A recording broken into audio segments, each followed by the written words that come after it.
effective, surtout pour les pays en développement et africains. Merci. Je vous remercie. Monsieur Sall. Merci beaucoup, Madame. Au nom de la société civile, sur les opérateurs que vous représentez, vous savez, le secrétaire général ne décide pas, encore une fois, à la place des États. Il a un rôle de facilitateur, il doit veiller sur l'agenda, il doit organiser le débat avec tout le secrétariat et il doit faire en sorte que les problématiques qui sont posées par l'Assemblée générale, les mandats qui sont donnés soient mis en œuvre. Et parlant des mandats, vous savez comme moi que depuis la création, nous avons enregistré plus de 40 000 mandats que l'Assemblée générale et le Conseil de sécurité ont donné à l'organisation comme mission. 40 000 mandats. C'est presque 4 000 mandats, disons, si on le répartit par an, nous avons un nombre de mandats phénoménal. Sur les 40 000, il n'y a que 4 000 qui ont fait l'objet d'une prise en charge ou qui sont actifs sur la table. Donc c'est dire que 10% des mandats ont fait l'objet d'un engagement. Engagement, ça ne veut pas dire qu'on l'a réalisé, mais au moins ils sont sur la table. Et 90% des mandats qui sont donnés sont juste là. Ils ne sont pas éliminés, mais ils sont là. Donc, je crois que cela aussi doit nous interroger sur les méthodes de travail. Allons-nous continuer à produire comme ça des mandats que personne ne regardera finalement?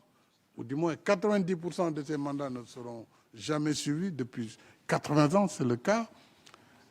Donc, nous pourrons voir comment amener les États membres à travers les différentes organisations. Ici, nous avons l'ONU, mais nous avons aussi les institutions de Bretton Woods. Nous avons des banques multilatérales. Nous avons d'autres cadres où nous devons engager la réflexion, tout comme la réflexion sur l'annulation de la dette. Il y a des initiatives. Moi-même, j'ai été membre avec un certain nombre de chefs d'État, anciens chefs d'État africains, dans une initiative qu'on appelle ADRIL. C'est une initiative pour le debt relief, donc l'allègement de la dette. Dans l'allègement, il peut y avoir une partie d'annulation. Dans l'allègement, il peut y avoir du rééchelonnement. Il peut y avoir beaucoup de choses. Mais je crois que ce mouvement des idées est déjà engagé. Il faut que la problématique de la debt burden, c'est-à-dire du fardeau de la dette, soit quand même traitée, puisque tout le monde y gagne, et je pense pays développés comme pays en développement. Donc nous allons veiller en tout cas à mettre sur la table ces sujets. Merci Madame la Présidente. Thank you. I now give the floor. Merci. Je donne la parole au Mali, au nom du groupe des États africains, puis au Malawi et au Palaos. Merci Madame la Présidente. J'adresse une chaleureuse bienvenue au Président Macky Sall. Monsieur le Président, je vous remercie pour la présentation de votre vision stratégique pour le poste de secrétaire général. Au nom du groupe africain, je souhaite poser les questions spécifiques suivantes. Sur la paix et la sécurité, l'absence de l'Afrique de la catégorie des membres permanents du Conseil de sécurité traduit une injustice historique qui doit être réparée. Cette situation interroge sur la légitimité des décisions de cet organe principal de la Charte sur les questions essentielles concernant notre continent. Quelle est votre appréciation de la position africaine commune sur la réforme du Conseil de sécurité et comment comptez-vous utiliser l'autorité et l'influence du bureau du secrétaire général pour faire avancer les négociations intergouvernementales sur cette question? Ensuite, nous avons la résolution 2719 du Conseil de sécurité qui a créé un cadre permettant aux opérations d'appui à la paix dirigées par l'Union africaine de bénéficier des contributions statutaires des Nations unies pour la mise en œuvre de cette résolution importante. Cependant, la mise en œuvre de cette résolution reste dans une impasse. Quelle est votre approche de la 3e revue annuelle et comment comptez-vous prendre en charge cette absence continue de volonté politique? Sur la question du développement, comme vous le savez, Monsieur le Président, le développement devient une priorité de premier rang pour l'Afrique. Quel lien faites-vous entre les agendas 2030, 2063, les pactes pour l'avenir, ONU 80, le partenariat entre l'Union africaine et les Nations unies, et que comptez-vous faire pour assurer le soutien continu des Nations unies au cadre de développement défini et adopté par l'Afrique? Quelles actions concrètes comptez-vous poser pour faire avancer la réforme des institutions financières internationales, y compris l'amélioration de la représentation de l'Afrique au sein de ces institutions, sans oublier, vous venez de le dire, les agences de notation et les systèmes biaisés d'évaluation s'agissant de l'Afrique? Comment comptez-vous assurer que les mécanismes de financement du climat, notamment les fonds pertes et dommages, soient accessibles aux pays africains et convenablement financés? Quel programme du secrétaire général actuel pour l'Afrique allez-vous maintenir et renforcer? Je vous remercie. Je remercie le représentant du Mali qui s'est exprimé au nom du groupe des États africains. Je vous donne la parole. Le représentant du Mali, je voudrais vous dire toute la solidarité que j'ai pour le peuple malien et les peuples du Sahel qui, en ce moment, fait face aux conséquences du terrorisme international.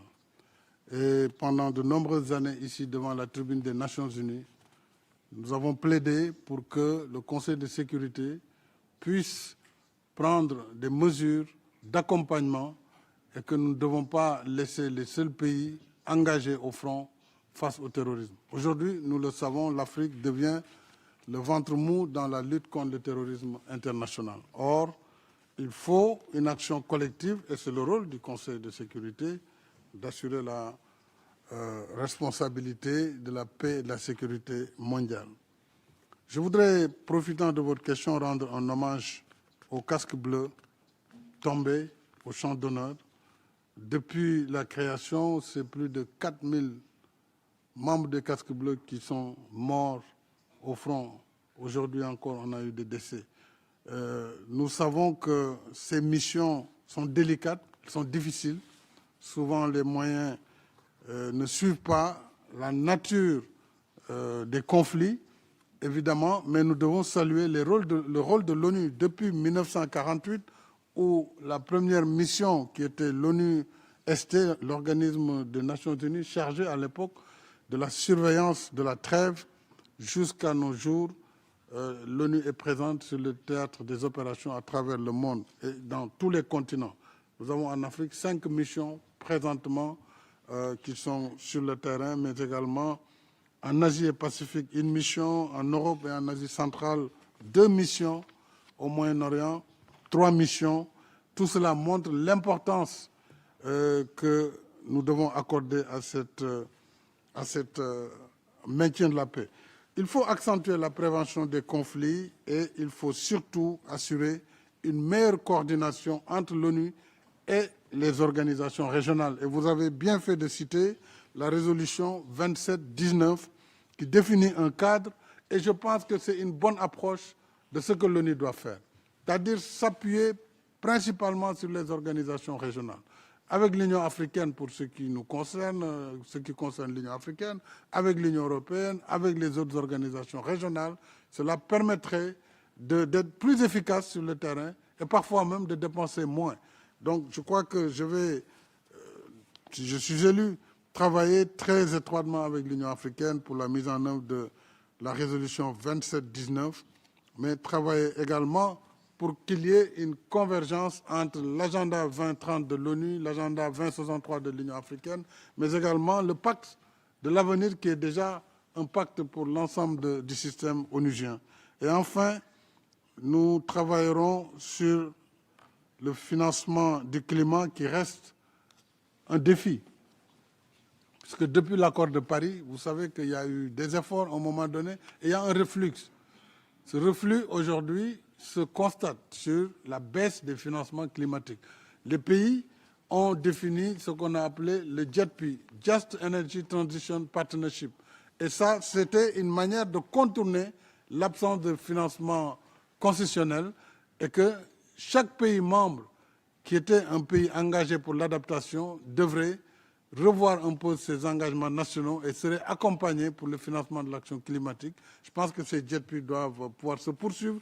Je veillerai à ce que les pays engagés dans cette voie aillent pour une transition climatique qui soit juste et équitable. Je vous remercie, madame. I now give the floor Je donne la parole au Malawi